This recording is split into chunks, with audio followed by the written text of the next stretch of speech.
Bonjour, bonne journée, bonne fin d'après-midi et surtout bonsoir, c'est Marius qui vous parle. Nous sommes le samedi 31 mars 2018 et nous voilà de nouveau réunis pour l'enregistrement du 40e volet de l'Entrepode. Alors un Entrepode très spécial car déporté à presque 400 km de Rouen où notre équipe a été invitée à participer à Podren, une énorme convention du podcast. Parlons un peu de cette grande et belle ville qui nous accueille. Alors Rennes a vu le jour sous le règne de Louis XV qui, en arrivant dans cette vallée désertée, s'écria « Ah, que Rennes !» qui, en dialecte breton, veut dire « Donne-moi donc un verre de Souchène, j'ai terriblement soif ».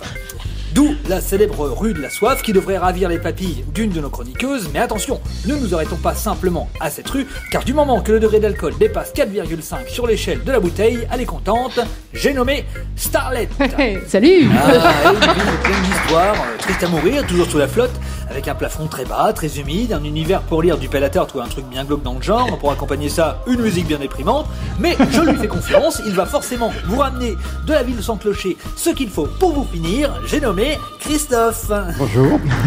Et le vieux Rennes, des ruelles, toutes petites que même lui trouve très grandes, terriblement grandes, c'est bien simple, il arrive à tomber entre deux pavés. Alors si on veut pas qu'il tombe dans une bouche d'égout, on lui lâche pas la main, ok? J'ai nommé Arnaud. Bonjour. Ah et voilà, une spécialiste des vieilles pierres, des vieux bâtiments, de l'histoire d'une ville, des... Bon, laisse tomber, elle aussi, la rue de la soif, ça devrait le faire car elle crache pas dessus la bougresse. J'ai nommé Didouille. Salut tout le monde. Ah, et celui-là, amoureux des langues diverses et variées, capable de vous mélanger du normand et du breton. Ah, je vais me brailler les pattes, Canavo. Dis-lui, où c'est que t'as mis la voiture? Il saura vous ravir de ces questions à rallonge et interminables. J'ai nommé Lulu. Bonjour à tout le monde. Pour ma part, je ne serai présent car invité au printemps de Montely, où en plus de jouer de la musique, je devrais me délecter de l'excellent breuvage que Didouille et Starlet affectionnent tout particulièrement. J'ai nommé le Bourgogne. Je vous laisse donc avec celui qui est notre guide spirituel, celui que nous suivons corps et âme jusqu'à cette ville de Rennes. Il pourrait nous amener à faire une émission à Maubeuge pour la fête de la fricadelle frite, que nous le sauverions quand même. Allez, fais voir à ces boomers tout jeunes ce que nous sommes capables de faire. C'est à lui, reprend les rênes de cette émission. J'ai nommé Nico. Ciao les amis. Bonjour. Et en fait, j'adore Rennes. Voilà. Ciao. Eh bien oui, bonjour à tous. Merci à Rennes de nous accueillir, à Podren de nous accueillir. Donc nous, ça faisait longtemps qu'on ne s'était pas vus, donc c'est d'autant plus sympa de se retrouver ici. Donc aujourd'hui, pour ceux qui ne nous connaissent pas, donc il n'y a pas d'invités, donc on est quasiment tous là. Hein. Il ne manque que Marius, celui que vous venez d'entendre là, et qui est parti picoler en Bourgogne, hein, qui a préféré aller boire un autre breuvage ailleurs. Et puis Freddy, qui a préféré rester chez lui plutôt que de passer un week-end complet avec nous. Donc c'était un peu trop pour lui, on le comprend. Donc un épisode sans invité pour l'Entrepode, ça veut dire uniquement des rubriques de la bande et un quiz qui sera animé par Ludo. Donc un petit quiz, peut-être vous pourrez y participer. Et pour finir, nos coups de cœur et nos coups de gueule en 60 secondes. Donc avant de commencer, on va préciser un petit peu le contexte. Je pense que tout le monde ici ne connaît pas forcément l'Entrepode. Donc l'Entrepode, c'est un rendez-vous qui est quasiment mensuel entre nous 8. Hein, donc on est des amis plus ou moins de longue date. Il y a donc tous ceux qui ont été cités ici. Ça a été lancé il y a 5 ans déjà. Déjà 5 ans qu'on fait nos conneries. Oui. On attaque notre 6e année. Et puis l'idée, hein, on rebondit pas mal. Enfin, on s'est bien retrouvé dans le débat qui a eu lieu juste avant là sur est-ce que ce qu'on disait pouvait être intéressant, pouvait intéresser les gens sur la durée, etc., etc. On s'est déjà engueulé sur la durée d'ailleurs. Voilà, souvent il y a des débats sur la durée. Et puis ce qu'on se dit surtout, c'est que nous, ce qu'on veut, c'est retrouver un bon moment, se retrouver entre nous et passer, échanger déjà. Et on se dit que si on arrive déjà à nous intéresser les uns les autres, on arrivera peut-être à intéresser du monde. Donc Et j'ai noté la notion de consentement qui a été évoquée juste avant, où on disait que les gens n'étaient pas obligés de nous écouter. Ben là, on est désolé, vous allez devoir nous écouter pendant 1h20, parce que vous n'avez pas le choix, il n'y a rien d'autre à cette heure-là, donc vous pouvez aller dehors. C'est un peu comme avec ma femme. 1h20 l'autre. Prétentieux. Il a dit qu'elle l'écoutait. Hein. Sinon, j'ai pas le droit aux 3 minutes 30. Donc en fait, on a plutôt des émissions qui font 2 heures, voire plus. Donc là, c'est un vrai challenge pour nous de tenir dans les 80 minutes, donc je ne vais pas m'éterniser beaucoup plus que ça.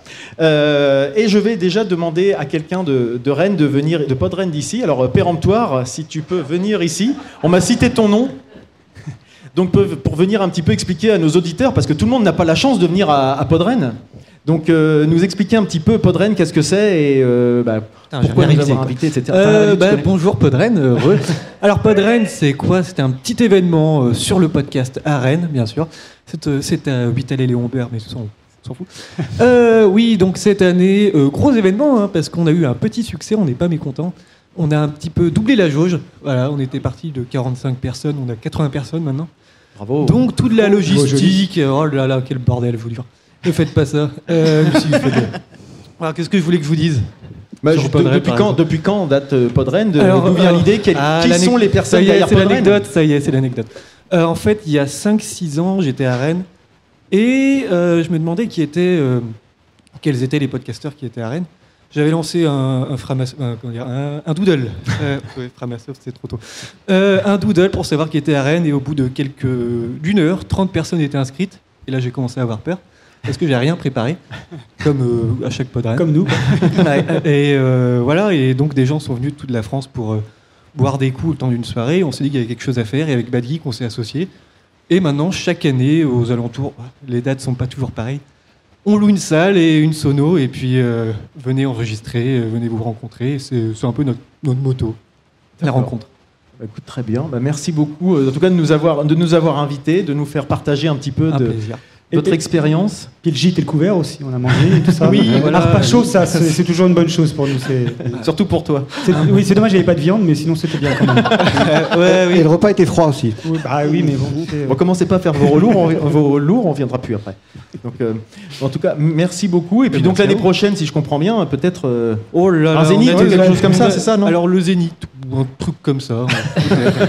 Le Bercy, on ne sait pas, on va voir. Ça sera plus on va essayer de continuer à développer l'événement pour avoir toujours plus de monde, toujours plus d'émissions, de rencontres, essayer de favoriser ça encore plus chaque année. Et juste une dernière précision, ça n'est pas consacré uniquement aux podcasteurs, il peut y avoir aussi des auditeurs. Ah oui, alors tout le monde est invité, hein, podcasteurs, poditeurs. On essaie toujours de faire en sorte d'avoir un micro ouvert à tout le monde, on l'a bien vu pour le débat avant. Et aussi d'avoir des ateliers comme la PodJam qui permettent de mixer les équipes, les podcasteurs, les non-podcasteurs, les curieux. Et ça donne toujours des beaux résultats. On est toujours assez content de voir. Créer des vocations. Des belles émulations. Et justement, tu peux expliquer ce que c'est que la PodJam c'est parti. Je vais prendre la chaise. Vas-y, oui. Je commence à avoir une crampe. Alors, vous connaissez les Game Jam, c'est le principe de... pendant un week-end, on va créer des équipes de développeurs, de graphistes... Et avec un thème donné pendant un week-end, l'équipe va devoir créer un jeu vidéo de A à Z. Et nous, on a repris le principe et on propose aux gens de participer. Ils s'inscrivent sur le site et on tire au sort des équipes complètement au hasard. Et on leur propose de créer une émission de 15 minutes pour passer devant la scène, devant tout le monde, le dimanche matin. Soyez ponctuels, 9h30. Justement, cette année, on est assez fiers parce que une émission de l'année dernière, après ça on peut mourir tranquille, a débuté l'année dernière. On continue toute l'année et on fait leur dernière émission, Feu. Ouais. Ils sont là, juste derrière moi. Ils ont fait leur dernière émission. Ils ont l'air en pleine forme pour des morts quand même. Ils ont ouvert Podren ce matin et c'est une belle fierté. On est assez content d'avoir vu ça. Eh ben, très bien. Merci péremptoire. Bravo à vous effectivement. Parce que c'est du travail. Enfin, quand on suit un peu sur les réseaux sociaux, on sent que vous avez dû donner de votre personne sur les dernières heures là, en tout cas. Donc, bravo à vous. Donc, on va pouvoir commencer avec notre émission. Donc, pour se présenter rapidement, parce qu'on a vu qu'il y avait des gens qui étaient assez pointilleux sur certains points, à droite, à gauche, etc. Nous, notre but, c'est absolument pas de nous poser comme des experts de quoi que ce soit. C'est de passer un bon moment, c'est de créer de l'échange, du partage, de dire ce qui nous a plu les uns les autres. On a tous certains nos petites marottes. Mais en tout cas, voilà. Si vous n'hésitez pas à nous contredire si vous n'êtes pas d'accord avec ce qu'on dit. On n'aime pas trop ça quand même. Mais enfin, dites-le dans votre tête en tout cas. Voilà, et donc pour commencer, on va laisser la parole à Christophe, notre Christophe, qui a un petit jingle. Merci. Et c'est ça.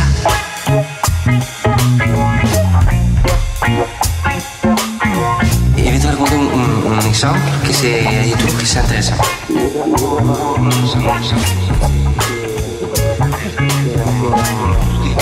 Et c'est ça, je trouve ça important.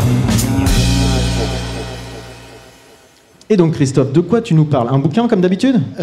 Justement non, une fois n'est pas coutume, effectivement, ma spécialité c'est plutôt les livres, mais je ne sais pas, j'ai voulu vous parler d'un film, parce que ce film m'a vraiment marqué. Alors voilà, c'est un film un petit peu particulier, je ne sais pas si certains d'entre vous l'ont vu, c'est le premier long métrage de Bertrand Mandico, qui s'appelle Les Garçons Sauvages. Pas du tout. Ça donne envie. Ça ne dit à personne. Ça m'étonne pas. Ça veut dire quoi? C'est un film triste. C'est-à-dire qu'ils ont des têtes d'un culte, pas du tout. C'est pas du tout un film triste, au contraire. Donc Bertrand Mandico vient un petit peu du cinéma expérimental, et vous allez comprendre. Et donc ce film-là est vraiment étonnant. Il est qualifié par certaines critiques déjà de film ovni parce qu'il est dérangeant, déroutant, et il est réalisé avec vraiment une très très grande liberté.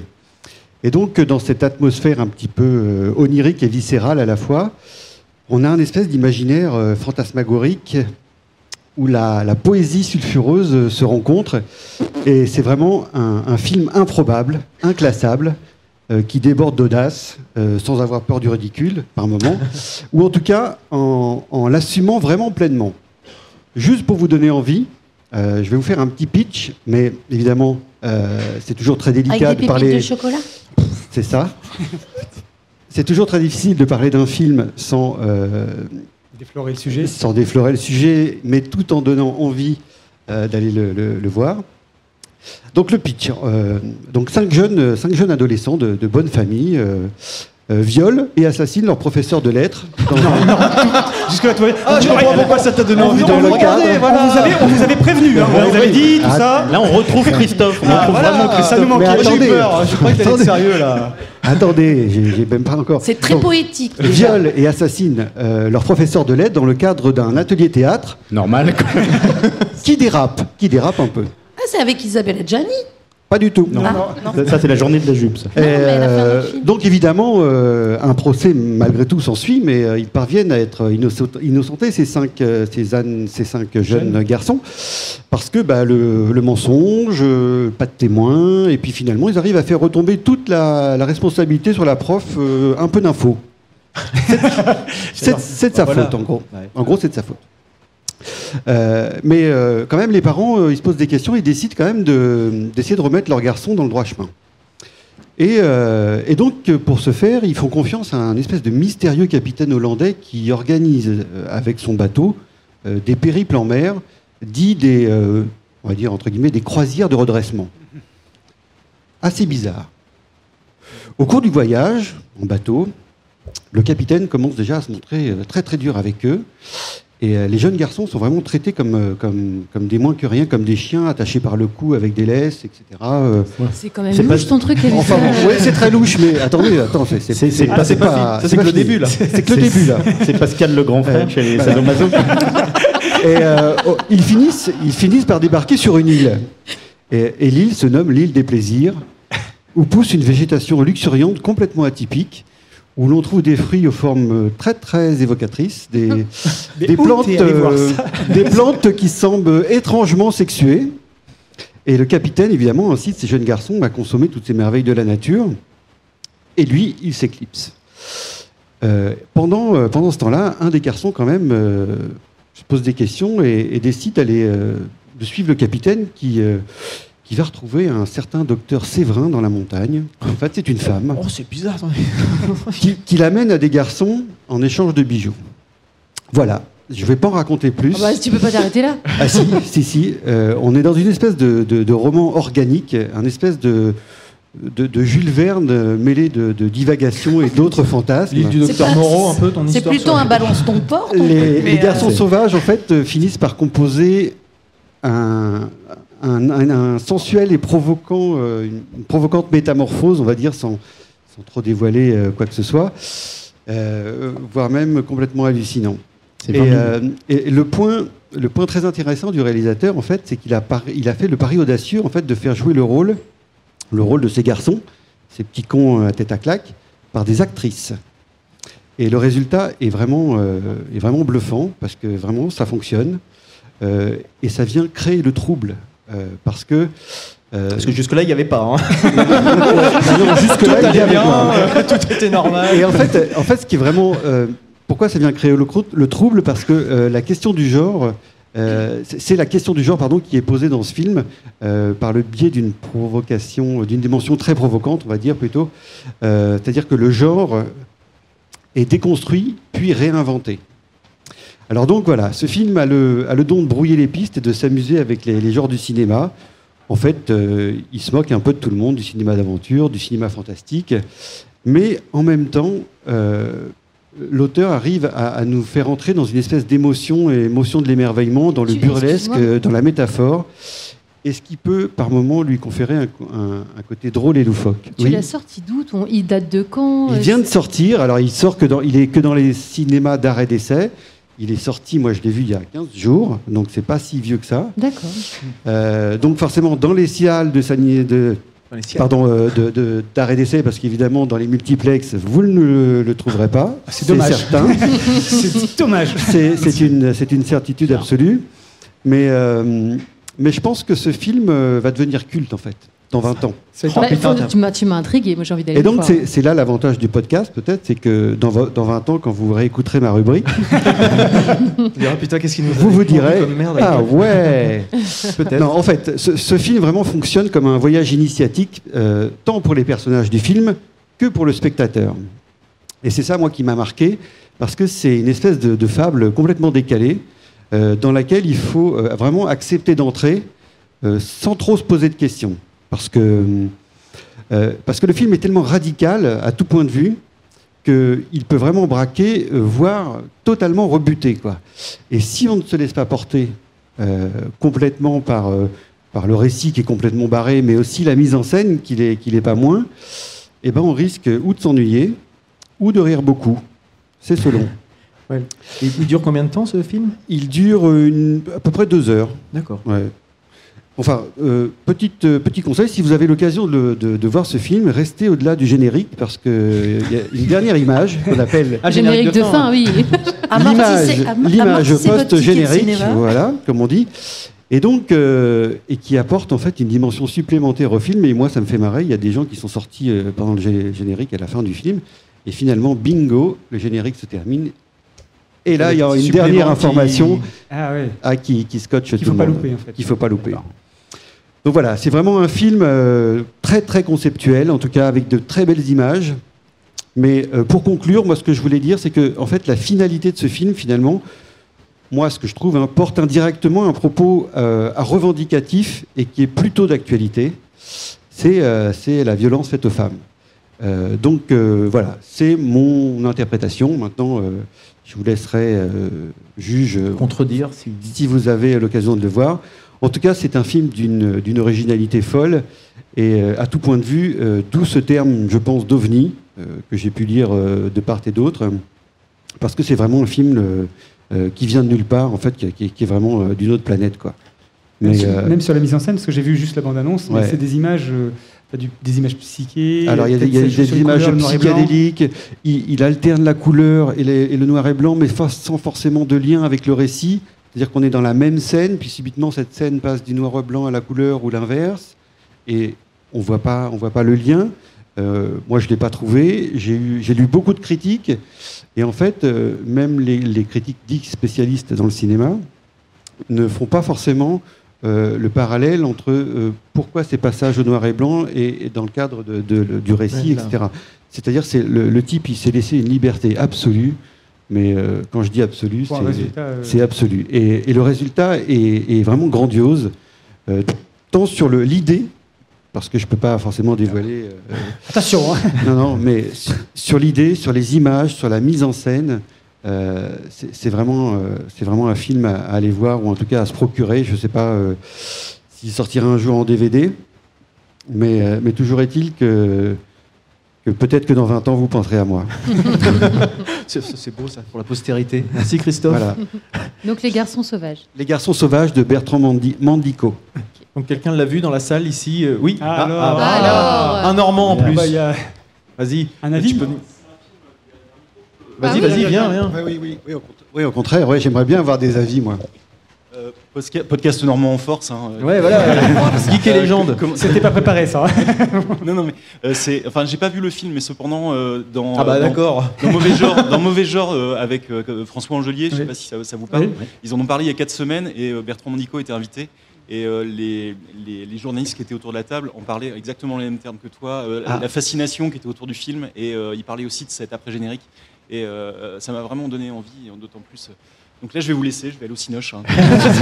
Okay. Bonne séance. Hein. Je crois qu'il y a quelqu'un qui l'a vu là. Bien. Oui, Starlet s'appelle aussi maîtresse Domina hein, dans une autre vie. Bonjour. Dans la mienne. Salut. Ouais, moi je l'ai vu au Hall d'ailleurs, donc c'est un cinéma où il y a toutes sortes de films. Hein, c'est pas à Paris. C'est à Paris, oui. Ouais, moi aussi je l'ai vu à Paris. Day One, enfin les 5 multiplex où il y a pas mal de. Bah au Hall, ouais, il y a tout. Hein. Ouais, c'est ça. Ouais. Il y a Avengers, il y a ça. D'accord. Exactement. Et le film, oui, il y a du noir et blanc en fait sur la quasi-totalité. Et c'est joué un peu comme une pièce de théâtre. On ne sent pas trop qu'on est dans un long métrage. Ouais. Ça se joue un peu, c'est très criant. Ça surjoue même parfois. D'accord. Mais c'est pas de mauvais goût. Seulement, il y a quelques moments où on comprend pas vraiment ce qui se passe. Notamment le début, en fait, où on est plongé dans une espèce de France du début du 20e. Ah oui, on a du mal à connaître la période à laquelle ça se passe. Je crois que c'est début 20e, parce que c'est bourgeoisie, etc. C'est ça, ouais. Tu l'as dit.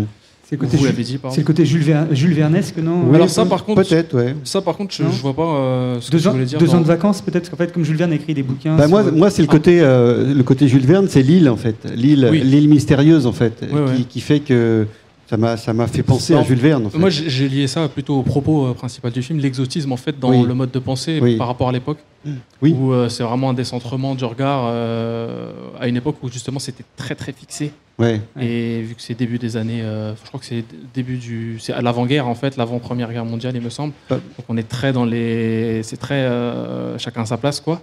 Et c'est joué par 5 actrices. 5 actrices, ouais. Et pas toutes connues. Non. Certaines pas du tout, même. Certaines pas du tout connues. Certaines qui c'est leur premier film. Ouais, tout à fait. Ouais. Mais moi, j'ai pas vraiment aimé, hein, parce que déjà dès le départ, en fait, je trouve que le film il balance trop de psychédélie justement pour ensuite se calmer.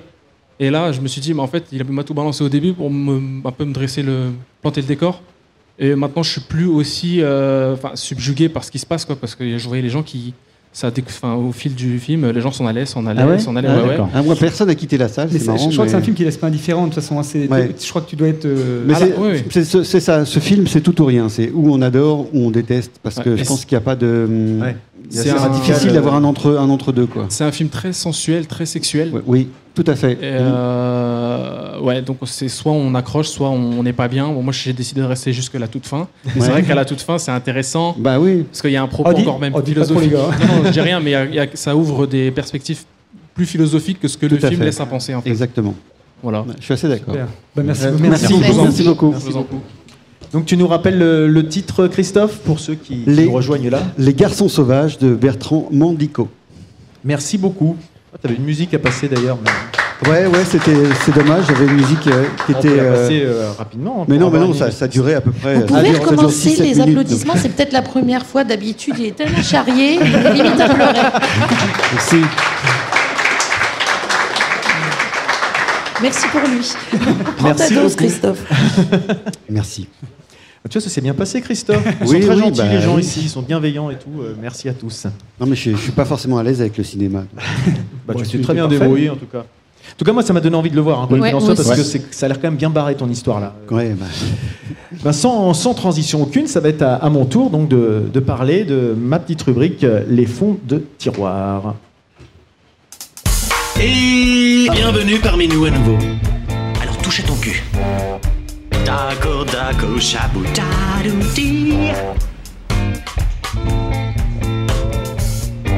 Les fonds de tiroir.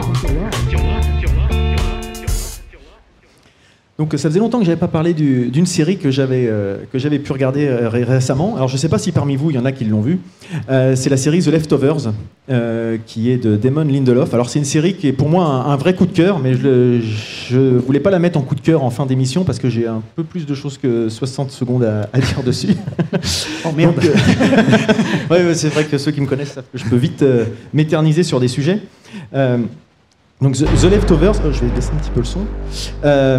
C'est une série qui est en 3 saisons, 28 épisodes, qui est terminée là depuis quelques semaines. Donc l'histoire, le pitch, du jour au lendemain, un 14 octobre en apparence ordinaire, 2% de la population disparaît mystérieusement de la surface de la Terre.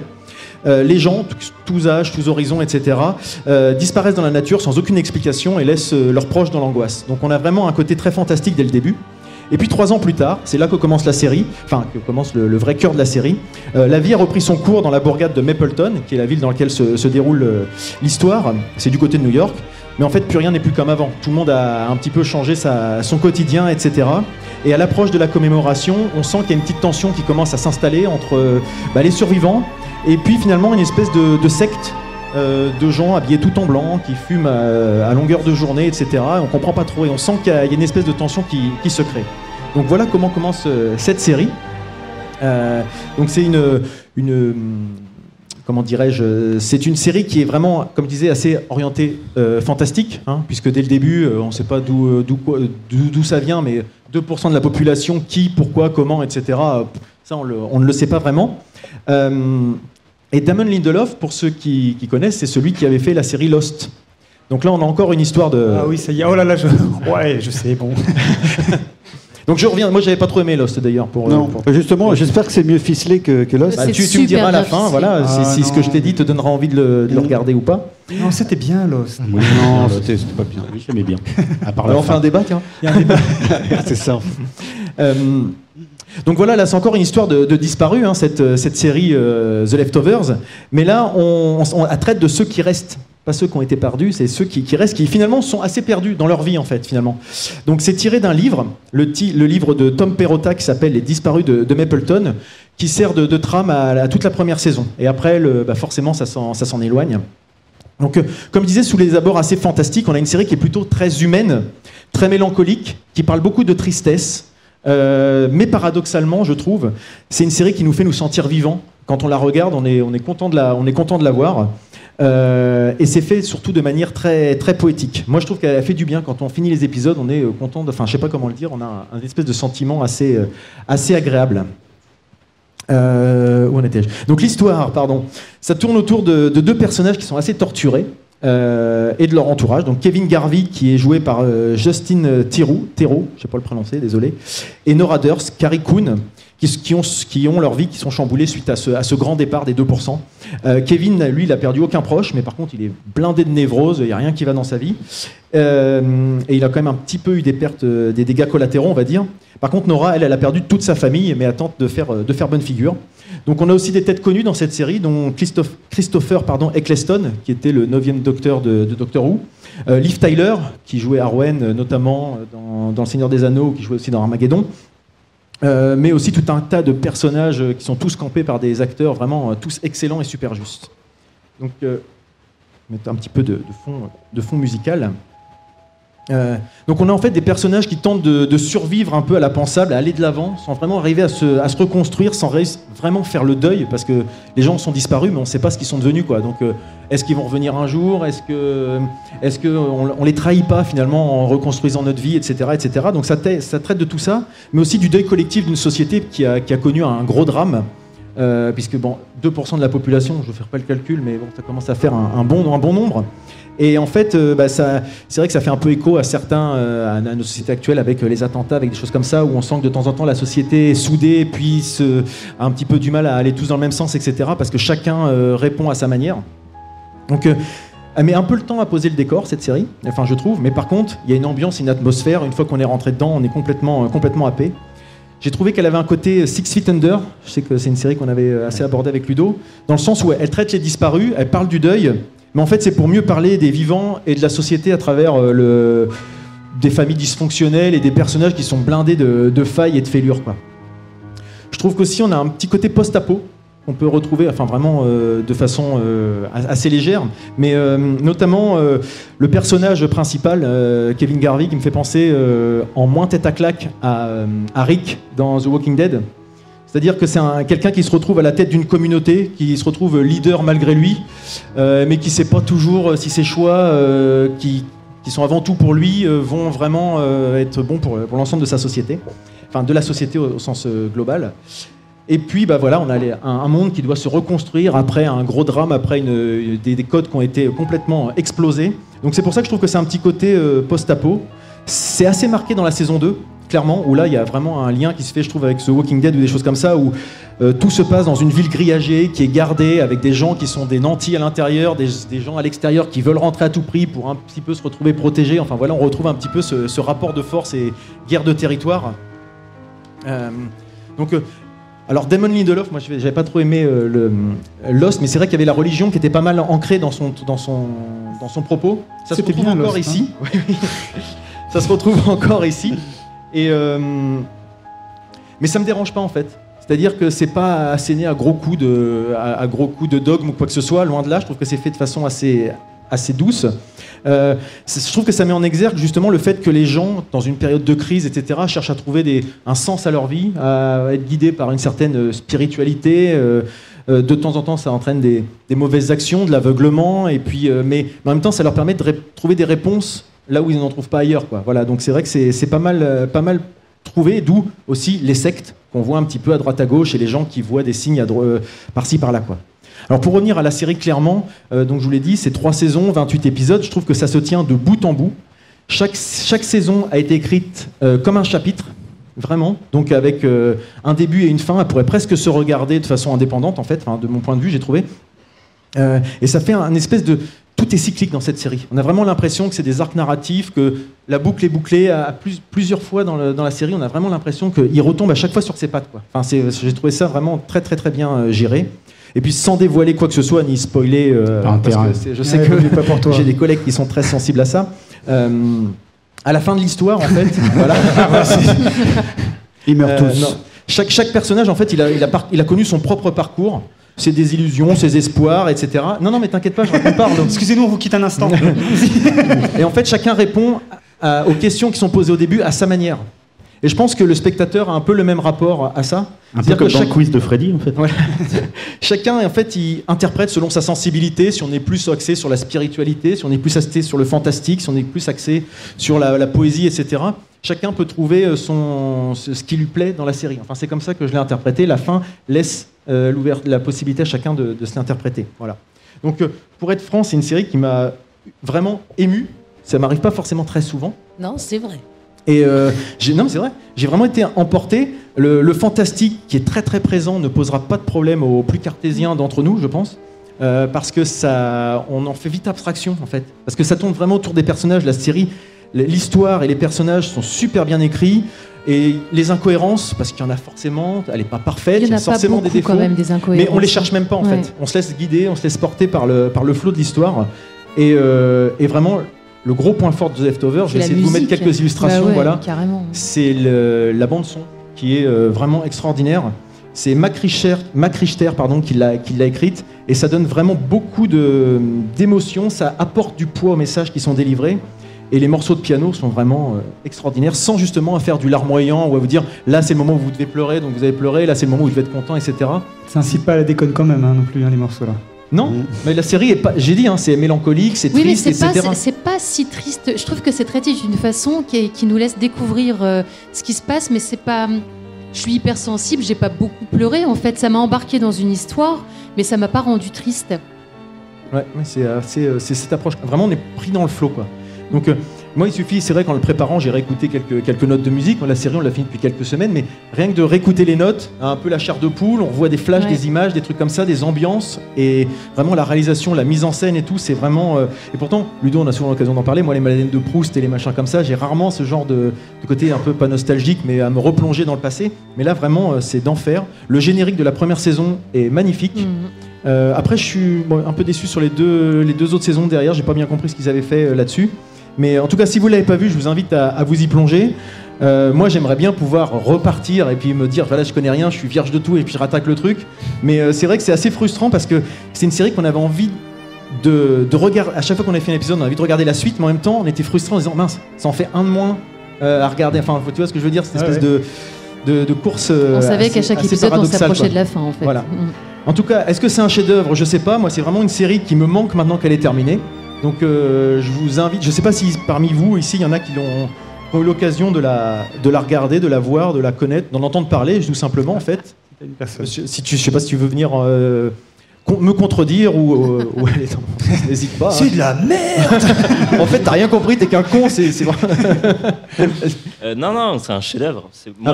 J'ai vraiment adoré. Parle bien dans ton micro. Tu parlais de la musique justement, et la musique est géniale. Je trouve que justement, vous avez comparé à Lost, Et je pense que justement Lost, ça a commencé à devenir un peu... Alors je l'ai pas comparé parce que moi j'ai pas aimé justement. Un peu moins bon à partir de la saison 4. Et là je pense que du coup justement il a fait le truc de se dire je vais arrêter à la... Et moi j'ai bien aimé justement le traitement un peu... je trouve que les meilleurs héros souvent c'est ceux qui refusent d'être héros. Et Justin Theroux il le joue super bien ça. Oui. Le fait il subit en fait. Ouais voilà, d'être le Messie, mais en fait il veut pas être le Messie quoi. En fait c'est si Jésus avait pas voulu être Jésus quoi. Oui il y a un peu de ça. Oui, et c'est une super bonne série. Tous les acteurs sont super bons. Après je l'ai vu ça commence à faire longtemps là que je l'ai vu donc je saurais pas. Ça aurait été juste après, parce que j'ai tout maté d'un coup, donc ça aurait été juste après, ça aurait été parfait, j'aurais pu vous en parler. Non, là, en fait, on veut pas, en fait. Ouais, c'est déjà bien, oui. Mais non, très bonne série, disponible sur OCS, hein, parce que faut dire un peu où c'est disponible. Exactement, tu as tout à fait raison. Tout est disponible sur OCS, et d'ailleurs, le créateur va faire Watchmen sur HBO, la série Watchmen, okay. Donc on l'attend, quoi. Voilà. Tout à fait. Merci beaucoup, en tout cas. Merci. Bon, super. Donc je ne sais pas si autour de la table ça vous a donc donné envie ou pas. Vous en avez déjà parlé un peu avant, mais c'est la prochaine que je vais attaquer en fait. Moi aussi, c'est marrant ça. On est fait pour s'entendre. Vraiment. On a bien fait de vous mettre l'un à côté de l'autre. Ouais, c'est ça. Peut-être qu'on se la fera ensemble d'ailleurs. On va vous laisser, hein, si on vous dérange, c'est pas très grave. Bah écoute. Merci en tout cas de m'avoir écouté. J'espère que ça vous a donné envie ici d'y jeter un petit coup d'œil. Et puis ça m'a presque donné envie finalement de revoir Lost, au moins les premières saisons comme. Non, je te le conseille pas. Vraiment. Non, les premières saisons justement pour voir s'il y a des choses avec un nouveau regard par rapport au scénariste et peut-être des messages qu'il a pu distiller par-ci par-là. Le regarder sous un autre angle, mais bon, tellement de choses à voir, voilà, toujours. Puis tellement de gens qui font des podcasts longs que je sais pas comment je vais m'en sortir. Voilà, c'était tout pour moi. Merci, c'est vrai que ça fait bizarre, hein, on devrait faire ça plus souvent. Mais on va laisser la parole à un personnage que je ne sais pas s'il y a beaucoup de gens qui nous écoutent ici, mais en tout cas qui est campé par Arnaud ici présent. Je tiens à préciser que ce personnage est incarné par Arnaud, mais ce n'est pas Arnaud. Donc, merci. Même si ses propos sortent de sa bouche, bon... en fait, il le pense quand même. C'est un peu mon drame, effectivement. Il y a un peu de lui quand même dans ce qui va être dit. Je peux pas faire de chronique. Voilà, c'est JR. Il y a un fan, je crois que c'est Monsieur Crayon là-bas qui s'exprime. Le voilà. Tout à l'heure. Et d'ailleurs, JR, pourquoi est-il si méchant?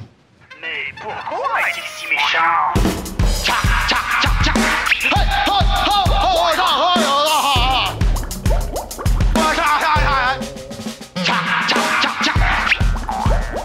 Vous pouvez m'appeler JR. Des maths, hein. Des maths à tous. Ouais. Pour les non-indigènes, des maths, c'est bonjour en breton. Hein. D'accord. Je me présente, Jean-Robert Frégin. Enchanté. Vous pouvez m'appeler JR. Hein.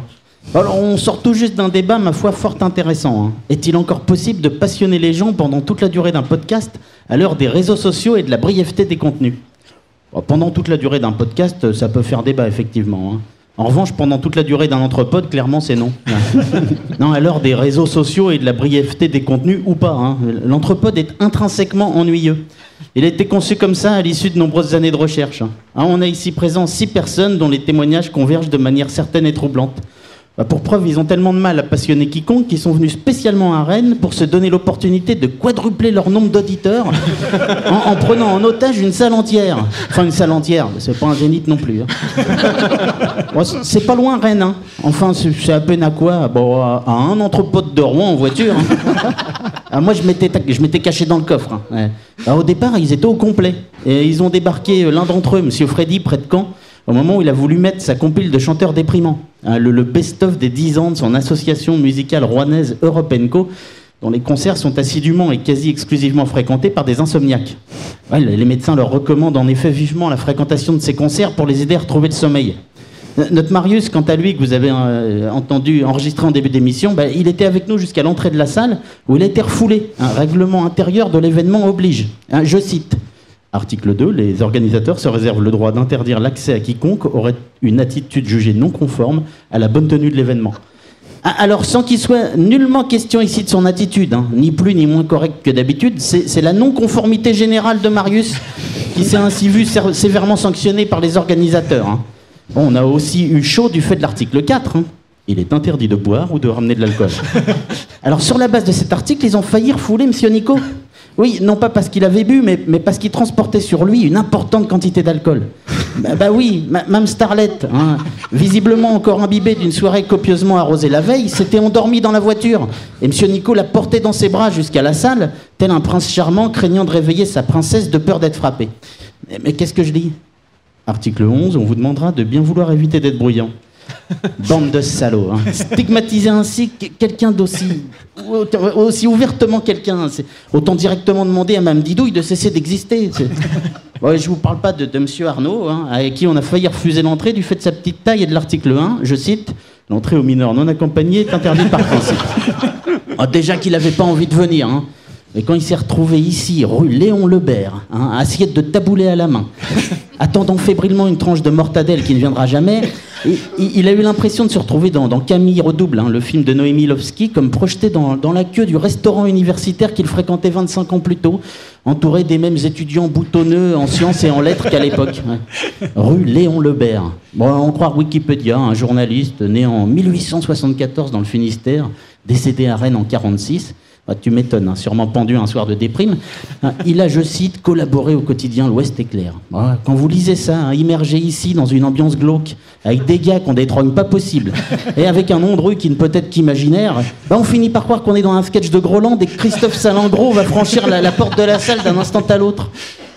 Vous savez que Monsieur Nico a été contraint de mentir à son équipe pour les convaincre de venir. Hein. Bah vous verrez, c'est un peu le festival de Cannes du podcast. Ouais, je vous cache pas que la chute a été rude. Hein. Un peu comme si on vous promettait la montée des marches en smoking lors de la soirée d'ouverture sur la Croisette, hein, sous le regard énamouré de la foule cannoise agglutinée aux barrières. Et en fait, vous vous retrouvez complètement beurré au 8e sous-sol du Palais des Festivals à vous faire besogner sous des néons blafards par le garde du corps de Jennifer Lawrence sur le capot avant d'une Renault initiale. Ouais, que voulez-vous ? On peut pas vraiment jeter la pierre à Monsieur Nico non plus. Hein. S'ils avaient vraiment su, personne ne serait venu. Car assister à Podren, c'est un peu comme rechigner à vous rendre à une fête de mariage déprimante où vous connaissez quasiment personne. Ça se passe dans une salle des fêtes mal éclairée, mais bon. La bouffe est gratuite. Hein. Il y a une palanquée, donc le lourdin, qui monte sur l'estrade et se refile le micro tout au long de la soirée, pendant que Madame Didouille exhibe sa jarretière à toute l'assemblée. Bah, et le soir, tu dois même te taper des jeux craignos avant de rentrer pour une nuit de noces à 6 dans un hôtel de passe rennais réservé sur Booking par Mme Starlet un soir de cuite. Non, Monsieur Nico lui-même avait rêvé d'autre chose pour fêter le 40e épisode de l'Anthropode. Ah, mais les gars, comme il nous disait, comme il leur disait, faites confiance au patron, hein, je nous ai trouvé des faire-valoir. Il y a notamment les tocards de Retour vers le Turf, hein, le podcast consacré au Quintet Plus. Ouais. Ils ont tout pompé à Gilux et au Marcharif. Non, en plus, je vous cacherai pas que M. Arnaud était déjà un peu déprimé à l'idée de passer Pâques loin de sa famille. Heureusement, mais il ne le sait pas, ses amis ont prévu de cacher Christophe dans sa chambre demain matin en ne laissant dépasser que son crâne de sous la couette, histoire de se plonger dans l'ambiance. Bon, quoi qu'il en soit, ils sont là à Podren, un événement consacré au podcast. Événement, podcast. Rien que ça, c'est paradoxal. En Podren, c'est un peu comme un congrès de plombiers où les seuls présents seraient tous polonais. Ouais, non, mais c'est vrai, on a en quelque sorte réuni ici l'équivalent des plombiers polonais des médias traditionnels. Mal.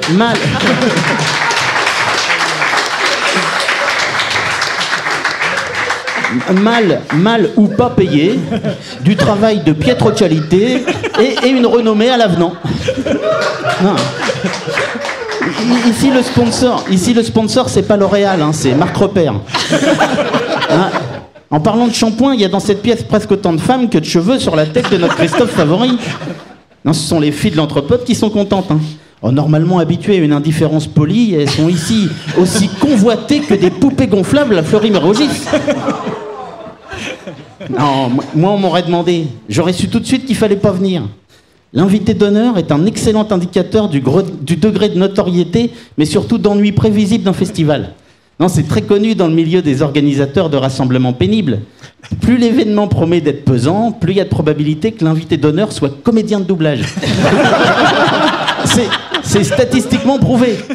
Croyez-en des spécialistes, nous étions présents au festival du film fantastique de Rouen, alors qu'il était accueilli non pas 1, mais 5 acteurs de doublage. En l'occurrence, ici, c'est Eric Missoff, doubleur officiel, entre autres, de Noah Weil. Souvenez-vous, Urgence. Eh ben, croyez-moi, Eric Missoff, il est sacrément Ross. Il faut...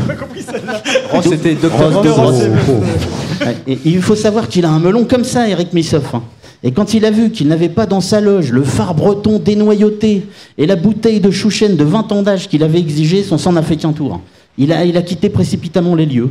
Bon, les organisateurs ont alors envisagé de remplacer au pied levé Eric Missoff par Rick Somfy, son sosie René, acteur spécialisé dans le doublage de volets roulants. Mais finalement, tout est rentré dans l'ordre. Eric Missoff, craignant que l'ordre du Grand Triskel ne lance sur lui une redoutable fatwa, a renoncé à son caprice de diva et s'est finalement prêté au jeu de bonne grâce. Il a même accepté de signer mon assiette en carton après que j'ai fini mon taboulé et balancé mon porc. Doubleur de Noah Weil. Au vu de sa filmographie récente, vous avez pourtant plus de chances de doubler Noah Weil au volant de sa Ford Mustang sur Mulholland Drive que dans un film. Podren. Entre pod sac. Vous l'aurez remarqué, le podophile, c'est ainsi que les initiés appellent les amateurs de podcast. Le podophile, disais-je, aime quand les événements ou les émissions portent des titres évoquant, de ma foi de manière assez subtile et discrète, le média podcast. Tiens, la preuve encore, Podjam. C'est le nom que porte l'espèce de grande partie fine de l'esprit qui se tient chaque année entre podcasteurs incestueux. Ces derniers triturent les méninges durant une sorte de hackathon pour accoucher au fil des ans d'improbables formats d'émissions mornées qui ne seront jamais sortis en dehors de cette maternité maudite, le centre de maïotique podcastéenne Léon Lebert. En promenant parmi les rangs des spectateurs ici présents qui écoutaient l'entrepote d'une oreille aussi polie que distraite, j'ai entendu les premières pistes de création envisagées par ces dégénérés. Bon, je passe rapidement sur Podzob, le podcast des radins. Pod ça chez nous, le podcast raciste. Et son spin-off, Pod ça chez moi, le podcast homophobe. À noter les plus inattendus, Podette, le podcast des cuisinières mélomanes fans des charlots. Tétrapode, le podcast des tétraplégiques possesseurs de vivarium. Pod Puissance 8, le podcast des fans de Beethoven. Pod. Une petite pensée pour Cyclopède au passage. Mais le grand vainqueur, à n'en pas douter, sera Podane, le podcast des fans de Catherine Deneuve et Jacques Demy. Bon, je m'en vais céder ma place à Monsieur Arnaud, que j'ai une fois plus privé d'une chronique sérieuse, ainsi que le micro à Monsieur Lulu. Monsieur Lulu, le Bernard l'ermite du quiz.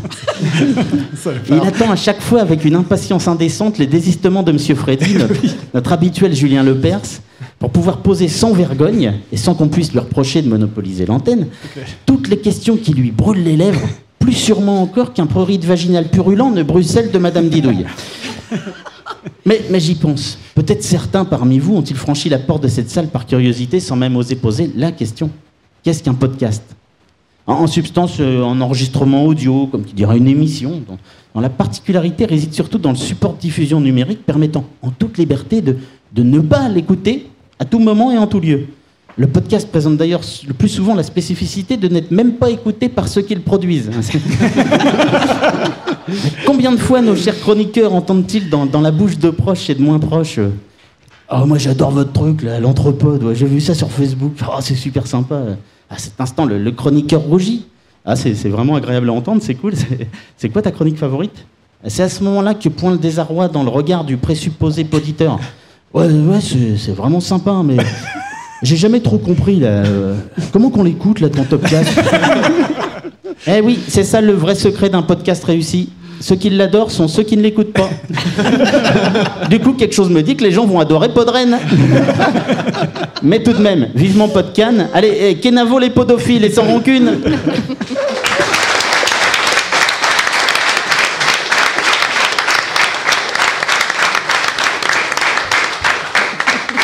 Merci, JR.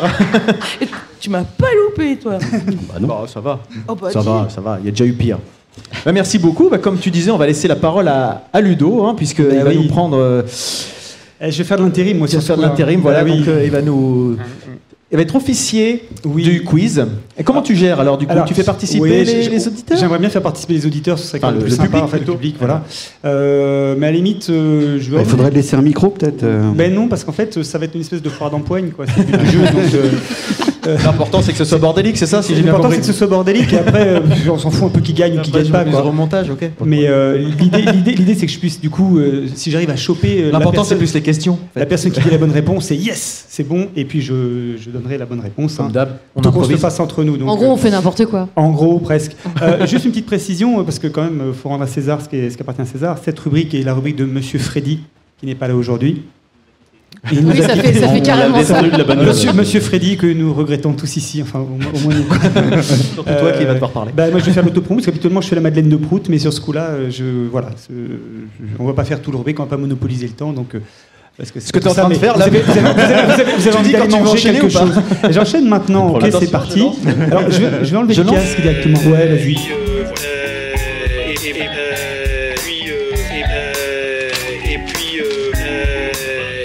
J'ai besoin de mes réponses. T'as vu, il fait un peu comme au César ou aux Oscars, quand t'es trop long, il coupe avec de la musique. Je vais parler sans mon casque pour essayer de bien entendre ce que les gens ont à dire. Alors, les mains, s'il vous plaît, sur le buzzer. On a le droit de jouer ou pas? Ouais, tout le monde peut jouer. Laisse les gens. Arnaud, il va pas laisser les gens jouer, donc. Non, mais Arnaud, c'est un malade après. Juste une petite chose, c'est que dans ce quiz-là, l'idée, c'est qu'a priori, tout le monde peut répondre à ce quiz. Je veux dire, honnêtement, les hydrocéphales, ceux qui ont fait Polytechnique, tout ça, tout le monde est en mesure de répondre. Il faut juste être un peu concentré sur ce que je vais vous dire, ok? Tout le monde est avec moi? Ouais, c'est parti. Ça s'endort, Ludo, t'endors déjà les gens. Vous allez voir, c'est super intelligent. Bon, je commence facile, ok? On est en Bretagne, hein. C'est le moment de parler spécial. Le Queen Non, perdu. Ouais, ça a commencé comme ça va être le bordel. N'hésitez surtout pas à y aller parce que c'est des sauvages à côté de moi, ok? Alors... Donc, je parlais spécialité culinaire. Bah oui, mais ça va être difficile. Me regarde pas. Quelle ville en Bretagne est tout particulièrement connue pour son parlementin? Une ville en Bretagne, tout particulièrement connue pour son parlementin. Je peux donner des indices si jamais vous trouvez vraiment pas. Hein. Vannes? Non, c'est pas Vannes. Parlementin? Ouais. Bah Rennes. En Bretagne, le Mont Saint-Michel. Non. Dis ça, les Normands. Alors... Petite précision, il s'agit d'une pâtisserie qui fait 70 grammes. Là, je vous aide beaucoup. Alors, allez-y. Ouais, Saint-Malo. Non, c'est pas Saint-Malo. Merci d'avoir essayé. Non plus. Bien tenté. Non plus. Et Guingamp? Non. Il y a des amandes, de la compote de pommes et du cidre. Oui, là-bas. Saint-Brieuc. C'est super facile. En fait, il m'a semblé l'avoir entendu tout à l'heure, mais le truc, c'est que je suis concentré sur mon public. Quimper. Non. Qui a dit Rennes? Moi. Yes, Rennes là-bas. Et 10 minutes à peu près. Et toi, tu comptes pour du beurre. C'est pas grave. Un point pour le monsieur là-bas. Alors, je vais vous dire juste, la spécialité de Rennes s'appelle le parlementin, effectivement. Et on la trouve, alors c'est des pâtissiers, alors pour tout vous dire, cette spécialité, elle a été créée vraiment, mais alors... Hier. Quasiment. C'est un peu normal. Quasiment, parce qu'en fait, à Rennes, on essaie de se trouver des spécialités pour se donner un peu la couleur un peu historique, tout ça, culturel. Donc en 99, il y a quelques pâtissiers qui se sont réunis, qui se sont dit... On va créer une pâtisserie, ça va être sympa, on va l'appeler le Parlementin parce qu'il y a un Parlement de Bretagne là, qui est dans le coin, voilà. Et on va se réunir, on fait une confrérie du Parlementin et on sort notre pâtisserie. Ah oui. Alors c'est ça, c'est jamais que ça dans le four, c'est hasard, je ne pense pas. Ouais. Et donc il a une petite forme en forme de parallélogramme qui rappelle le Parlement, c'est super bien étudié comme truc. Ça n'a pas l'air super connu ici quand même. Manifestement. Deuxième question. Alors là, attention, parce que là, ça peut aller assez vite quand même. Hein. Il nous a dit ça dans la voiture pendant tout le blind test. Prêts? Quel artiste rennais, je répète, quel artiste rennais a fait ses débuts sur scène en 1979? Putain, vous êtes super pas drôle, quoi. Mais, j'ai pas fini ma question. Lors de la première édition des Transmusicales de Rennes, avec quel groupe? Eh bien, non, pardon. Dans quel groupe jouait-il? Je me suis mal exprimé. Quel était le nom du groupe d'Étienne Dao lorsqu'il a fait son premier concert? Ah, alors là, faites vos malins, là, allez-y. Non, mais il me provoque, là, tout ça, c'est embêtant. Y a-t-il... Non. Eh oui, on ne le savait pas. Personne ne sait. Ça s'appelait Entre les deux fils dénudés de la dynamo. Et ouais. C'est une blague, non? Et ouais. Pépère avait une autre vie avant de nous faire un petit peu Freddy du Croupion dans les années 80. Exactement. Toi, je vois que tu es un fan d'Étienne Dao. Et donc, voilà. Donc, en fait, son groupe, si vous voulez, c'était pas vraiment un groupe, en réalité.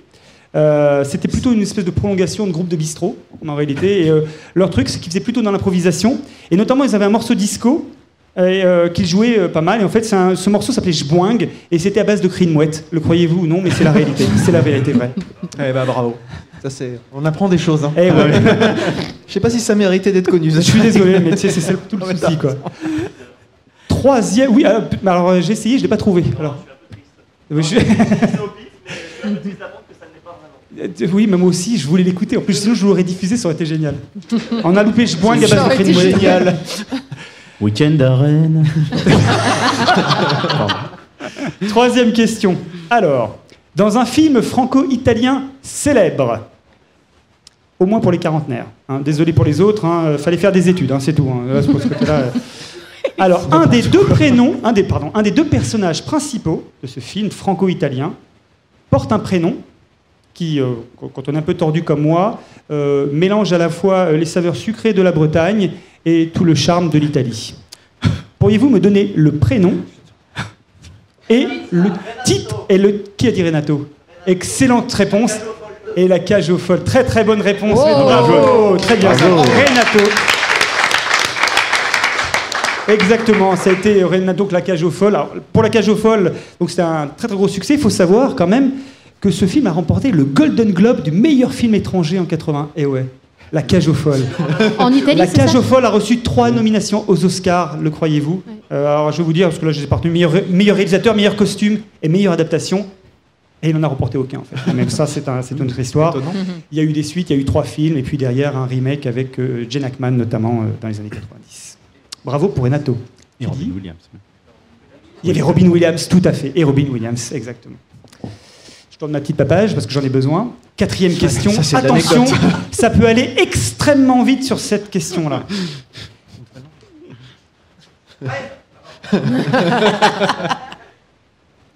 Bonne réponse.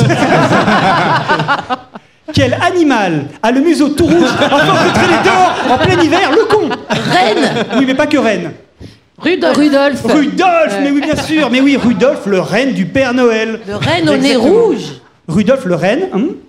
Au nez rouge. Rudolph, le renne au nez rouge.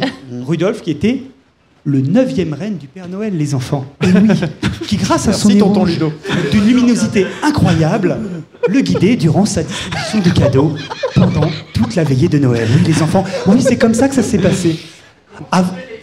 Alors, je vais te le dire, mon enfant, je vais te le dire. Avant 1939, si tu veux, le traîneau du Père Noël était traîné. Il y avait Vixen. Par 8 beaux rennes. Vixen. Oui, alors là, je les ai en français. Alors, on va y aller en français. Hein. C'était Tornade, Danseur, Furie, Fringant. Il y avait aussi Comète, Cupidon, Tonnerre et Éclair. Merci à eux. Il y a même une chanson qui a été faite qui s'appelait Rudolph the Red-Nosed Reindeer, qui a été chantée, mais alors chantée par Tutti Chaki. Je suis incapable de vous redonner l'air. J'essaie de le retenir. J'ai déjà oublié. Oui, tout à fait. Est-ce que tu es en mesure de le chanter? Ah, qui l'a fait là? Yes, merci. Tu peux venir siffleur, viens le siffler, s'il te plaît. Viens juste. Allez, s'il te plaît. Allez. Merci. Alors là, tu me sauves la vie. Je vais pas me meumer, c'est pour les jeux. Voilà, c'était très bien en tout cas.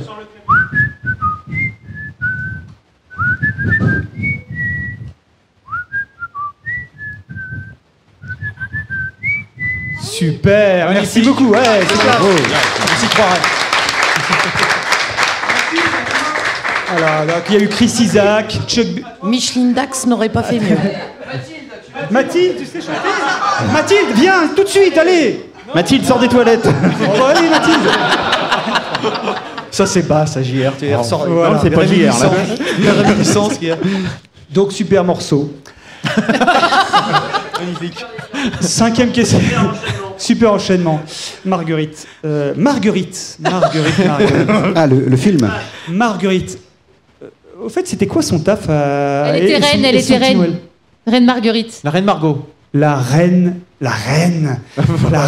Margot, oui, Marguerite de France, encore appelée Marguerite de Valois. surnommée la Reine Margot. C'est beau, hein, ça, oui, j'ai bossé sur le sujet pour essayer de trouver...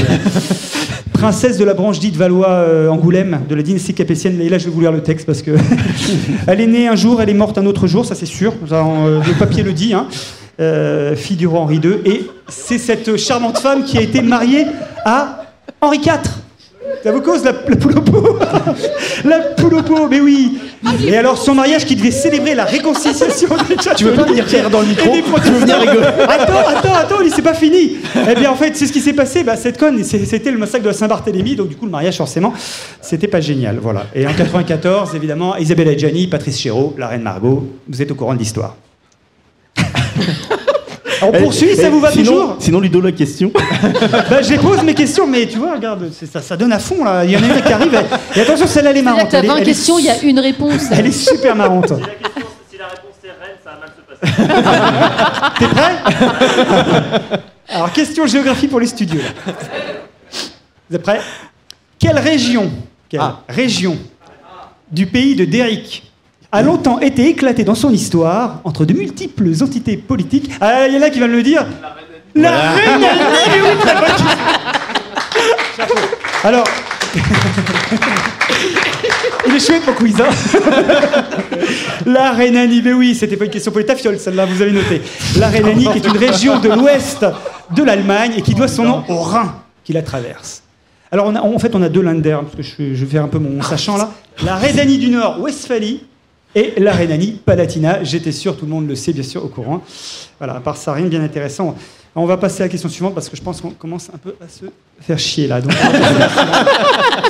7e question. Ah, elle est bonne, celle-là. Ah, tu sais quoi, celle-là, j'y ai pas pensé, mais c'était une très bonne, en fait. J'aurais dû t'avoir avec moi quand j'ai un peu essayé de trouver des trucs, là. Non, j'ai mieux. Tu t'avances beaucoup. Alors on y va les gars, les filles, les gars, la fille, les deux filles. Non, Ludo. Et il y en a d'autres. Les gars, pardon, excuse-moi. Ah oui, il faut lever les bras là, c'est important. La marraine. Le quoi? Ah mais non, celui-là non plus. On aurait dû le faire ensemble. Non, il aurait dû le faire en fait, je pense. Quel était le surnom donné à Jeanne-Antoinette Poisson, alias Akei, marquise de Pompadour? Alors là, on se calme. Là, on se calme un peu. Là. On rigole déjà, moi. Vas-y, on va sortir le téléphone. La mer Noire, non. Donc, elle s'appelait Jeanne-Antoinette Poisson. Mais déjà, c'est bizarre. Marquise de Pompadour. Tu y es presque, mais pas tout à fait. Comment? Rainette, exactement. La Rainette. Oh. Exactement. Rainette, parce qu'elle était surnommée Petite Reine par son entourage, tout à fait. Alors... Ouais, alors aussi. Alors, faut savoir que pour un petit contexte quand même, cette dame-là, donc par son entourage, elle était surnommée Petite Reine. Enfin, faut savoir, la marquise de Pompadour, elle était membre de la cour du roi Louis XV, mais elle n'était pas seulement membre de la cour, mais elle était aussi l'une des maîtresses favorites de Louis XV. Autant vous dire que pendant 20 ans, ça y est, allez, Louis XV, voilà, c'était son truc. Et elle n'était pas surnommée que Petite Reine. Petite Reine, c'était un peu sa famille, son entourage. Non, en fait, elle était aussi surnommée Maman Putain par le dauphin. Et c'est vous dire à quel point elle était appréciée par certains membres de la famille royale, puisqu'évidemment, derrière, son objectif, c'était de grappiller le max d'influence. Exactement. C'était une dame qui venait de la bourgeoisie, et grâce au roi, elle a récupéré des châteaux, elle est devenue marquise, puis duchesse, etc. Non, elle a bien assuré, elle a bien joué son coup. Alors, par contre, elle est morte quand même. Elle a juste une petite spécificité, c'est quand même que, dans la véritable histoire de France, Madame de Pompadour a rencontré le 10e docteur. Voilà, exactement. Et ouais. J'ai vu le documentaire. Voilà, exactement. Alors, je vous le dis, c'était la 4e saison de la seconde saison, la quatrième épisode de la seconde saison. Voilà, Les Cheminées du Temps. Voilà. C'est chouette, hein. Bon, c'est génial, hein. Vous avez aimé mon quiz? Ouais. Rassurez-vous, ça va se gâter dans 2 secondes. Alors, on y va. Quel médicament fabriqué par le laboratoire Bayer Healthcare... Rémi. Ah mais laisse-moi finir ma question, merde.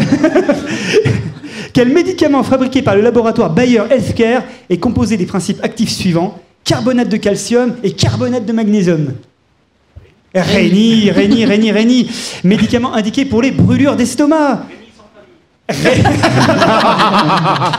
Exactement, voilà, Réni qui combine 2 antiacides, c'est génial. Donc en cas de mal de bidon ou de remontée acide un peu dégueulasse pour les copains qui sont autour de vous, vous prenez un petit Réni, et en plus on a tout: Réni nature, Réni menthe glaciale, Réni orange, Réni citron, Réni sans sucre. Et on a même qui s'appelle Rémi Déflatine. Vous savez, Déflatine, comme pour les pneus, Déflatine. Et ça, si bon, vous avez des ballonnements abdominaux. Bref, 6 € la boîte de 48 comprimés, hein, je veux dire, en cas de problème. Dans toutes les... Ce serait ballot de s'en priver. Et exactement, tout à fait d'accord avec toi. J'en arrive à l'avant-dernière question. Vous voyez, c'est vous dire que là, je sens que vous êtes déçus sur ce coup-là. Alors... on est déçus que ce soit pas la dernière. On est d'accord. Quel acteur français... Jean Reno. Oh putain, vous êtes chiant. Mais c'était le principe, exactement. Non, on a compris. Nommé 3 fois au César du meilleur acteur, n'est jamais né à Rennes et n'a strictement rien à voir avec cette ville. C'est effectivement Jean Reno, dont les films les plus inoubliables sont Les Visiteurs de la Révolution, Les Visiteurs en Amérique, Wasabi, Les Truffes, On ne choisit pas sa famille, bon, et d'autres trucs beaucoup mieux, il paraît. Petite anecdote, est-ce que vous saviez que Jean Reno avait décliné un rôle pour jouer dans Godzilla? Et savez-vous quel rôle c'était? Non. Non, il a joué dans Godzilla. Ah oui, non, il a joué dans Godzilla de Roland Emmerich, mais pour ça, il a décliné un rôle pour accepter Godzilla. Exactement, il a décliné le rôle de l'agent Smith dans Matrix, en fait, pour aller jouer. Voilà. Oh, le flair. Bon, après... le con. Bon, tant mieux pour nous, hein, finalement. Singing in the Rain. Bah, justement, ça tombe bien parce que ça va être une question cinéma. Là, on arrête les conneries. Là, maintenant, c'était gentil. Là, maintenant, on va un peu changer de level. Là, hein. Oh, joli. Ça, c'est beau, ça. Alors là, on y arrive. Attention. Tu peux le répéter, du coup. Calcul Reno, ça vient de la salle. Ah oui, c'est vrai. Calcul Reno, mais oui, c'est très bon, ça. On arrive sur la dernière question, la question boss de fin de niveau. Donc là, je vous demande d'être tout prêt. On va rester dans le domaine du cinage, comme je disais. Vous êtes prêts? Oui. Alors là, vous pouvez y aller. Alors, vous pouvez y aller, je vous attends sur Rennes, Reno, Rennes machin. Faites-vous plaisir. Quel film mettant en scène la Bretagne a fait le plus d'entrées au cinéma dans les salles européennes? Non. Les galettes de Pont-Aven. Je vais pouvoir donner des indices si jamais vous ne trouvez pas de premier abord. Hein. Non. Non. Que la fête commence. Non plus. Alors je vais vous donner un premier indice. Je vous donne un premier indice. Non plus. Est-ce que vous voulez un indice? Alors, au costume, c'était Magali Guidaschi et Michael Kaplan. C'est sûr. Ouais. Non. Est-ce qu'il y a d'autres suggestions?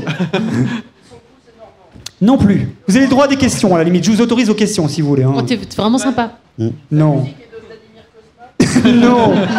Alors, la durée est de 145 minutes. On avance. C'est une comédie? Non, ce n'est pas une comédie. Comment? Ça n'est pas un film historique. C'est de la SF. Est-ce qu'il y a un cheval dedans? Non. Il n'y a pas de cheval.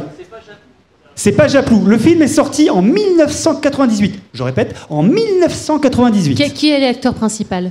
Je ne peux pas le dire. Si je le dis, c'est trop facile. C'est de la SF. Alors, il y a une très bonne remarque à côté. Il y a une question qui me demande, est-ce que c'est de la SF? De la SF bretonne. Ouais. Oui, c'est un film de SF. Ça fait super peur. Eh bien, monsieur est connaisseur. Non, pas Brocéliande. C'est vraiment de la merde. Oui. Alors, je suis assez d'accord avec toi, mais c'est pas le film qui a fait le plus d'entrées en salle européenne, et tant mieux. Non, ça aurait pu être Excalibur, c'était pas Excalibur. Le film est sorti en 98. Budget 140 millions de dollars. Ah oui. Ok. C'est un gros truc. C'est un film américain, 140 millions de dollars. Braveheart. Vous allez voir, c'est un peu chelou mon truc. Le roi Arthur. Alors, juste un indice supplémentaire. J.J. Abrams figure parmi les 4 scénaristes crédités. Ah bah, Avengers. Non. ça aurait pu, mais non. Armageddon, excellente réponse, c'est Armageddon. Pourquoi? Le blockbuster, voilà. Alors, oui, le blockbuster américain de Michael Bay avec Bruce Willis s'offre à l'écran un petit bout de Bretagne. Je vais vous expliquer pourquoi. Alors, c'est juste parce que là, alors, pour tout vous dire, oui, c'est un peu pervers mon truc. Vite, il nous reste 5 minutes.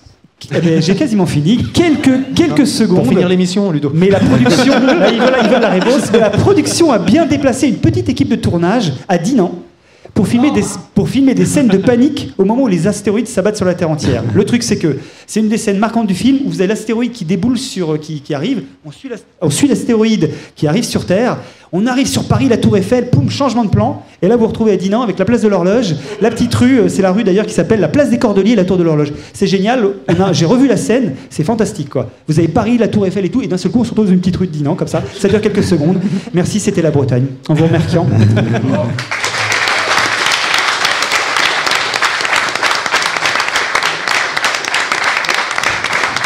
Formidable.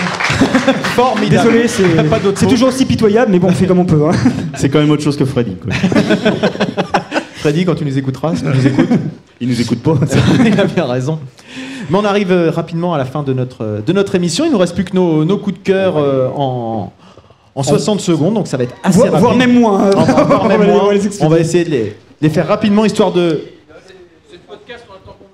Ah mais nous on nous a donné un créneau, donc d'habitude on n'a pas ça, donc on a un peu l'impression. Et puis là on est sage, d'habitude on se charge. Hein. D'habitude on picole, c'est ça que tu veux dire? Oui.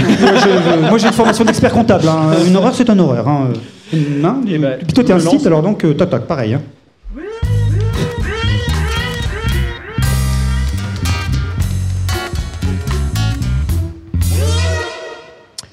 Starlet, je te propose de commencer. On va faire comme ça, hein, dans le sens... Alors... Attention. Attends. Chrono. Ouais, attends, bouge pas. Pardon. Ah bah, ça, c'est de l'organisation. Ouais, non, mais sinon, après, je sais plus si j'ai le temps de dire les trucs et tout, quoi. Il te reste 5 secondes. Mais c'est vrai. Voilà. Sors C'est bon? C'est quand tu veux, là. C'est parti.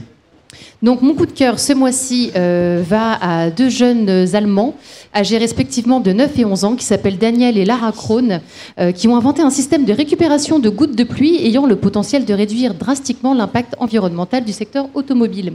L'idée leur est venue un jour de pluie, il y avait de l'eau absolument partout, ils étaient en Bretagne, sauf donc de l'eau partout sauf dans le réservoir du lave-glace.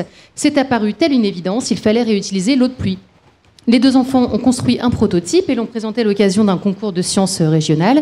Ils remportent à cette occasion le premier prix, ainsi que la curiosité des ingénieurs de Ford, qui, fascinés par l'idée du tandem, leur proposent de tester leur dispositif sur un véhicule à taille réelle, le Ford S-Max.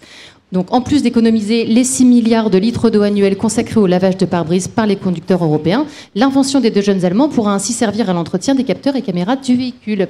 Donc, moralité, la solution à un problème n'est pas forcément compliquée et se trouve parfois juste sous notre nez. Il me reste 1 seconde, merci. Wow. Bravo. Ah, c'est beau.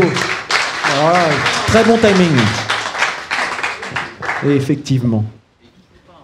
En gros, c'est ça. Oui, bon. Quelle jolie morale. Bon, c'est bon, toi. Hein. C'est des Allemands. Christophe. Tu es prêt pour ton coup? Ah non, t'as de la musique, toi, pardon, excuse-moi. Ouais, j'ai une musique, évidemment. Tu es prêt? C'est parti. Alors, donc, un coup de cœur musical pour un jeune prodige de la pop folk anglo-saxonne que certains d'entre vous doivent déjà connaître, puisqu'il existe depuis 2012, mais il n'a que 23 ans. Il se nomme Jack Bugg. Il existe depuis 23 ans. Il n'a que 23 ans, il existe depuis 2012. Il existe depuis 23 ans. Il se nomme Jack Bugg. Je le découvre moi seulement maintenant parce que c'est son 4e album qui est sorti quand même à l'automne dernier. Et il est programmé cet été dans plein de festivals, dont en Bretagne. Allez savoir pourquoi, je vous laisse écouter.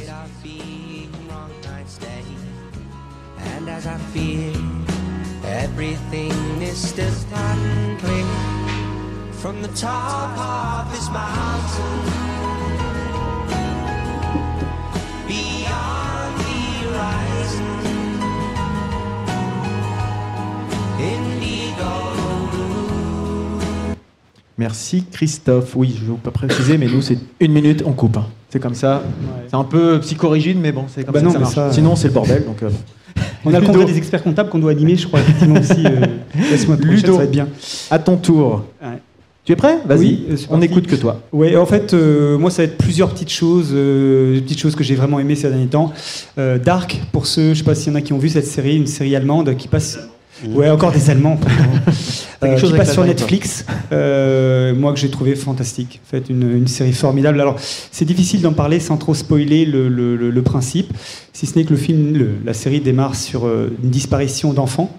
Et on se retrouve embarqué dans une espèce de trip fantastique à base de boucles temporelles. C'est génial. Si vous avez l'occasion de regarder, il y en a qui n'ont peut-être pas forcément aimé, mais moi j'ai vraiment complètement trippé. Il y a un traitement très, comment je dirais, un peu scandinave en fait. Ça a un côté vraiment un peu nordique, mais fantastique. Si vous avez l'occasion, jetez-y un œil ou deux. Ce serait pas mal. Et puis, il me reste un peu de temps, ouais, il me reste quelques secondes. La bande dessinée Démon, pour ceux qui connaisseraient éventuellement, 4 volumes, c'est l'histoire d'un type qui essaie de se tuer, mais il peut pas mourir. Et on comprend pourquoi, et franchement, le principe est génial, et ça part dans un délire métaphysique absolu. Fantastique. Voilà. Merci Ludo, merci beaucoup. Donc, Dark et Démon. Dark et Démon. Arnaud, qu'as-tu à nous présenter ? Moi, je voulais... ton petit truc ou pas? Non, je prendrai pour moins d'une minute. Vas-y. Moi, je voulais vous parler d'Extase de Jean-Louis Tripp, qui était le co-auteur de Magasin Général. Et c'est une BD, c'est une autobiographie sexuelle. Je sais, dit comme ça, ça peut faire bizarre. C'est un libraire rouennais qui me l'a conseillé, Funambule Pierre Julien. Voilà, ce sera en plusieurs tomes. Là, c'est de la découverte du sexe, je dirais, au plus jeune âge, alors qui ferait écho certainement à beaucoup d'entre nous. C'était fait pour toi alors. Et ensuite, après, ça peut déraper, mais c'est très très cru. Vraiment, il se fout à poil dans tous les sens du terme, mais c'est super beau. Et puis, quelles que soient les expériences qu'il vit, qui font pas forcément écho à des choses qu'on a envie, qui nous font envie ou quoi que ce soit. En tout cas, il arrive à rendre ça touchant et vraiment, vraiment émouvant, et donc à suivre parce que c'est extrêmement cool, pas à mettre entre toutes les mains. C'est très explicite, mais c'est chouette. Lisez-le. Merci Arnaud. Extase. Didouille. Moi, à toi. Oui, à moi. C'est parti. Moi, je vais vous parler de la bouffe encore, gastronomie. Donc, là, on est à Rennes en Bretagne, on mange super bien. D'ailleurs, nous, on a hâte, on va essayer de goûter quelque chose. Juste pour dire que j'ai vécu une expérience super avec Ludo. On est allé donc manger au manoir de Rétival, qui se trouve à Côte-Bec-en-Caux, en Normandie. Donc, si vous avez l'occasion de vouloir offrir un super resto, allez-y. C'est dans un manoir. C'est un chef allemand qui est en cuisine. Il s'appelle David Goer. C'est pour toi, c'est cadeau. Alors, ce restaurant a eu une étoile au guide Michelin, mais la particularité, c'est qu'il ne cuisine que des produits locaux. Alors, tu vas me dire, il y a plein d'autres restaurants qui le font, sauf que vous mangez en cuisine. Il prépare devant vous. Il a sa petite table, et puis il fait sa petite mixture. Vous voyez son piano avec les jus de viande et tout, et il explique ce qu'il fait. Et vous avez des plats qui défilent, mais il est un peu fracas. Mais allez-y, c'est divin. Voilà. Merci, tu l'as bien vendu en tout cas, ça donne envie d'y aller.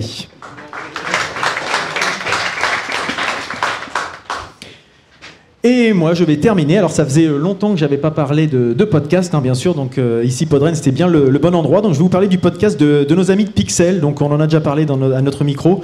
Ils ont lancé un podcast qui est disponible sur SoundCloud et les applications de podcast habituelles. Donc, il y a 6 épisodes à ce jour. Donc, c'est un podcast qui parle de thèmes qu'on peut qualifier de geek. Mais comme d'habitude avec l'association Pixel, c'est pas du tout pour faire de l'entre-soi ou pour chipoter sur des détails, etc., ou jouer les experts. Leur approche reste ludique, avec une volonté de transmission, de relais, de partage, etc., etc. Mais ils abordent donc plein de sujets, les séries, la littérature, les jeux vidéo, le cinéma, etc. Ils ont fait notamment un épisode débat avec plusieurs invités sur le thème « Est-ce que le jeu vidéo est un objet culturel ?» Donc ça peut en intéresser peut-être certains ici. Ils ont aussi fait leur dernier épisode qui est un hors-série sur toute la saga de Zelda. Donc voilà, des sujets un peu génériques, des sujets un peu pointus. Il y a 4 personnes récurrentes autour du micro. Géraldine et Paul, que nous avions reçus, qui parle plutôt culture pop. Il y a aussi Ophélie, qui fait la chronique littéraire, et Laurent, qui vient de l'association Courtivore, donc plutôt orienté cinéma. Donc, comme je disais, ça parle pas forcément de jeux vidéo. Il y a du Twin Peaks, il y a du Jim and Andy, des bouquins un petit peu torturés. Donc, j'ai envie de dire, c'est un petit peu la version jeune de l'Entrepode. Et puis, c'est des émissions d'1h30 en moyenne, donc ils font aussi moins que nous. Donc, c'est très bien produit. C'est un podcast comme je les aime, fait par des passionnés, sans aucune arrière-pensée. Et je vous invite à aller jeter un coup d'œil à Pixel. Ça s'écrit Pix31 si vous cherchez. Voilà, c'était tout pour moi. Merci.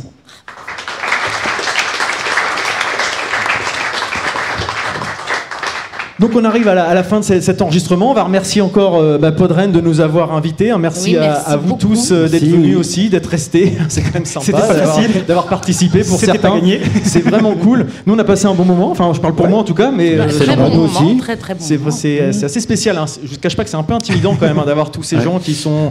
Nous on se regarde entre nous d'habitude. Donc là, ceci dit, on a fait une émission sont pas plus bizarres que vous. Parce qu'il manquait d'une rubrique aussi. Enfin, on tourne sur les rubriques. Si jamais vous nous écoutez en téléchargement, attendez-vous à passer plus de temps. Hein, voilà. Ou en x2, mais bon, il y a des gens qui sont hostiles. Mais on rigole bien. Lecture accélérée. Et puis on a fait un condensé effectivement au niveau des rubriques. Exactement. Et puis donc vous pouvez retrouver, on a un site entrepod.fr, on remet tous les sujets qu'on a présentés sous forme d'un billet, comme beaucoup de podcasts le font. Mais c'est vrai que c'est toujours sympa de pouvoir se repencher quand on écoute dans la voiture. On n'a pas toujours de quoi noter, donc c'est toujours sympa d'y retourner.